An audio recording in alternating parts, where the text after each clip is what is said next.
તો આજે અમે બધા જઈએ છીએ મારા ફઈન છોકરાના લગ્નમાં. ગાડીમાં બેઠા બેઠા મારું ડાજુ બંધ નથી થતું. ન ખાવામાં ના બોલામાં હું આગળ બેઠી બેઠી ચટાકા પટાકાને ડેલી આપું છું. મારા ભાઈ પાછળ બેઠા બેઠો સ્ટીલની બોટલની.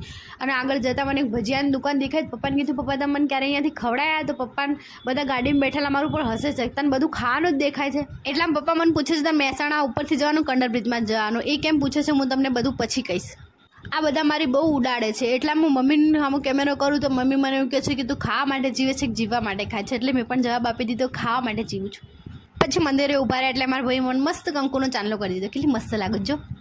ફરીથી વારો આવી ગયો ખાવાનો. પાટણથી આઈસ્ક્રીમ લીધી. બધા આઈસ્ક્રીમ ખાઈ ઠંડા થઈ ગયા. મારા પપ્પા કંઈક અલગ જ ભાષામાં વાતો કરતા હતા. જો મેં કેમેરો ચાલુ કરી દીધો કે પપ્પા બંધ થઈ ગયા. હું મારા ભાઈ પછી ખેતરમાં આવી ગયા. ત્યાં ખેતરમાં સનસેટ થતો હતો ને તો અમારા બંનેના મોઢા મસ્ત પીળા પીળા દેખાય છે. પછી હું આવી ગઈ તમારા અને મારા ભાઈબંધો જોડે. જો કેટલા મસ્ત લાગે છે.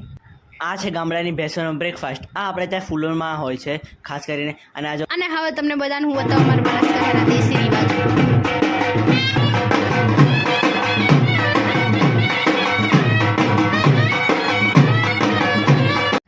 અને અમે બધા રાત્રે ઘરે પાછા આવ્યા ત્યારે અમને બધાને બહુ ભૂખ લાગી હતી. એટલે અમે પાછું ખાધું શ્રીખંડ, કેરીનો રસ અને પાપડી.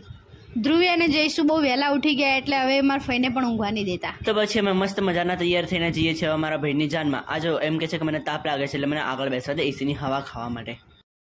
જમણવાળામાં બહુ મોટી લાઈન હતી તો અમે અમારા ફઈના છોકરા જોડે જમવા બેસી ગયા. એટલા અમે મારા ભાઈ જોડે થોડા ફોટા પાડી લીધા. મારા મમ્મીને બંને એકલા બેઠા બેઠા થોડા નાટકો કરી લીધા. મારા થોડા સ્નેપ બનાવી લીધા. ભાઈ ભાભીના લગ્ન થઈ ગયા. હવે કોંગ્રેચ્યુલેશન. અને હવે અમે બધા જઈએ છીએ ઘરે. ગરમી એટલી હતી કે મારા ભાઈનું મોઢું બહુ ઉતરી ગયું છે. હવે તો મને એવું થાય છે ક્યારે હું ઘરે જઈને કપડાં બદલું યાર. અને અહીંયા અમારા છોટા ડોનના નાટકો ઓછા જ નથી થતા. જો તિજોરી પાછળ જતી રહી.